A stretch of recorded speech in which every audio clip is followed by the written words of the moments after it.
Welcome. It's the Matic. It's the illest bird in the land.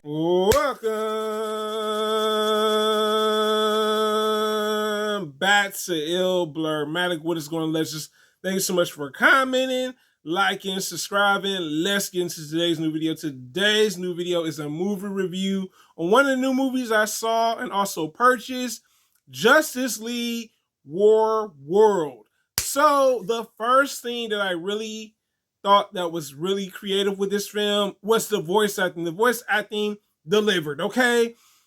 Jensen, that voices the Batman in the most recent DC animated universe, has been killing it. He's been doing a really good job voicing Batman. He has the Batman chops, Batman mannerisms, just the Batman lore, and it works. Now, the next thing with the voice acting, and I don't know if this was done on purpose or not, is Gal Gadot, Wonder Woman. I wonder, was her Wonder Woman influenced on this Wonder Woman for Warworld? She sounded very like the live action Gal Gadot's Wonder Woman, and that's okay. It worked. It did flow with the film, and we saw how it worked with the relationship between her, Batman, and Superman. Cool. The next person is Superman. The voice actor that did Superman, it worked as well. He sounded like Clark Kent.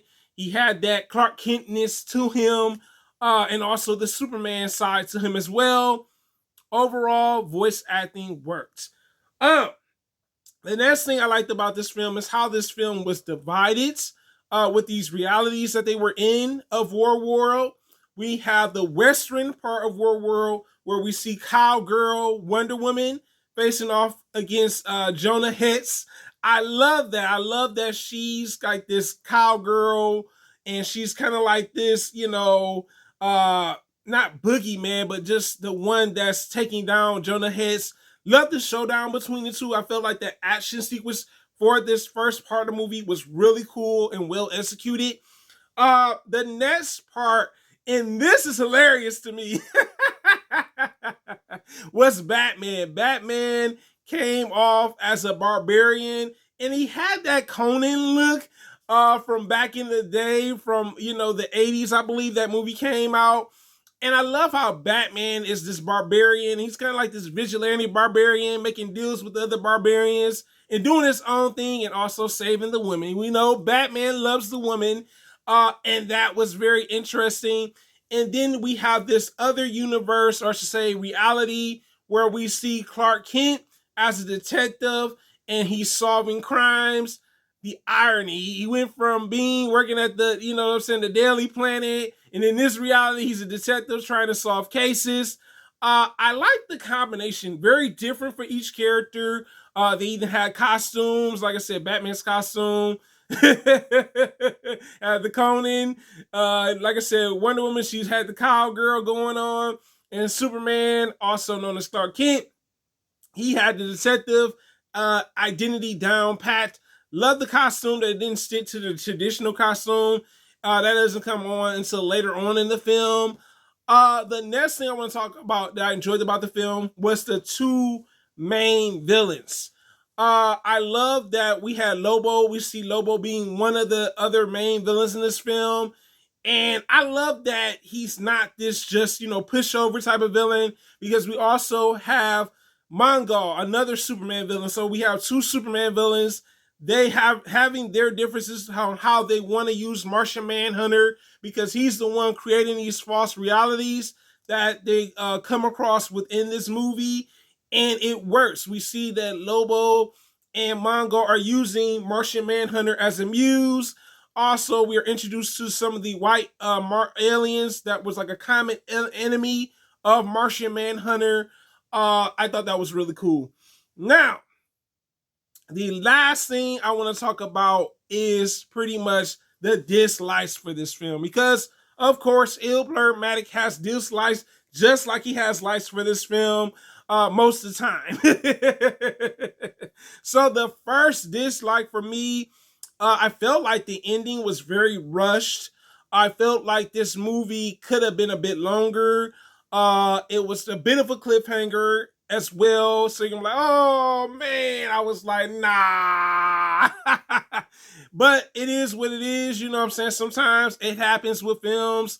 But I feel like the ending should have been a little bit more executed when it comes down to it. Now, the next thing that I did not like about this film, I felt like this should have been a longer film. This was a 96-minute film for DC animation.